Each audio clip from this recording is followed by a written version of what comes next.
ఈ ఆలయ వైశాల్యం చాలా చిన్నది. అయినప్పటికీ మన బొజ్జ కనపయ్య కొలువుతీరిన అతి చిన్న ఆలయంగా దీన్ని చెప్పుకోవచ్చు. అదే మన వైజాగ్లో ఉన్న సంపత్ వినాయక టెంపుల్.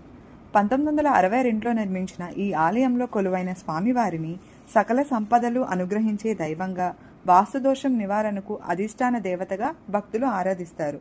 ఈ ఆలయం వాహన పూజకు ఎంతో ప్రత్యేకం. కొత్త వాహనం కొంటే ఖచ్చితంగా ఇక్కడికి తీసుకురావాల్సిందే.